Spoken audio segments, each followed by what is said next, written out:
Hey, foodie friends, and welcome to Chef's Recipe Spotlight with Jessica Ann, where we do what we do best, and that's talk about food.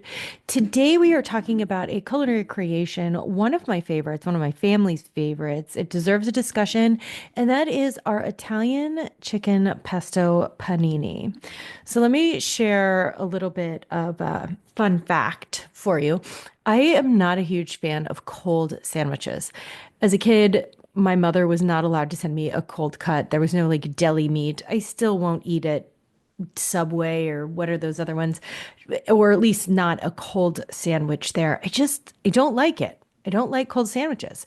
But paninis, when they started to come around and become super popular, now they sparked my fancy. I like melty cheese. I like hot things. I don't know. It just felt like more of a meal to me. So we started making paninis at home. I did get a panini press, which it's not an expensive one. It's a super cheap one, but I like having it around. It's small. It only does one sandwich at a time, but that's absolutely perfect for us. They need to cool down after they come out of the press anyway. Otherwise, you burn your mouth and that's no good.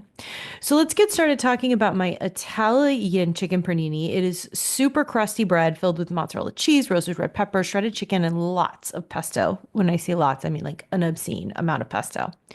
What makes this recipe so easy is you can use chicken breast. You can also use, this one's a tidbit, a little hack here. You can use chicken nuggets. Yes, like your kids' frozen chicken nuggets. I've even put dino nuggets in this bad boy, and it gives it a little bit more crunch because it's got the breading on it. Or I always have shredded chicken in my freezer. I just get a couple of rotisserie chickens, especially if they're on sale. Go ahead and shred them up and freeze them in baggies, and then I can defrost them in the baggies too and use them in things like this sandwich. Okay, so I this one makes two hefty sandwiches. Of course, you can do more. I like to use Italian bread for this. Ciabatta is another good choice. I've used sourdoughs before, as well as artisan breads like a garlic or a rosemary. Whatever you want to use, go ahead and use it. Make sure that it's thickly sliced, though, not super thick, not like Texas toast style, but the panini press is going to press it down and all the air out of it, and you still want it to be like a substantial sandwich so that it holds all of the other goodness in. Okay. On top of that, we're going to use 2 tablespoons of pesto. I use my homemade pesto. You can use a jarred pesto. Seriously, the cat and the dog are going at it. Hey, leave it.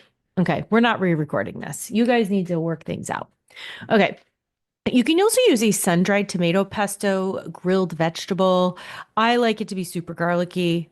Totally up to you.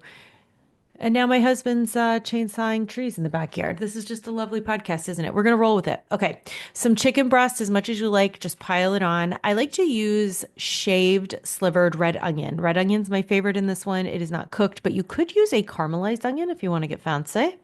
Roasted red peppers, thinly slice them just so that they aren't hard to chew. You don't have to fight them when you go to bite into the sandwich. Make sure they're dabbed nice and dry. 4 ounces of a low moisture part skim mozzarella cheese. This is important because you don't want it to have too much water. And if it does, it's going to sog up your sandwich and nobody likes that. Okay. So slather that sandwich bread with lots of pesto, like lots.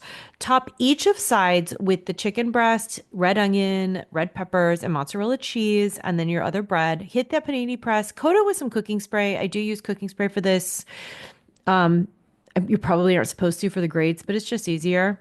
Put the sandwiches inside and just grill them for 3 to 4 minutes. Press down really hard. Wait until that cheese starts to melt. And when it is, remove it, slice it in half, serve it with some homemade tomato soup or any other kind of soup or salad you like. And it is just perfect.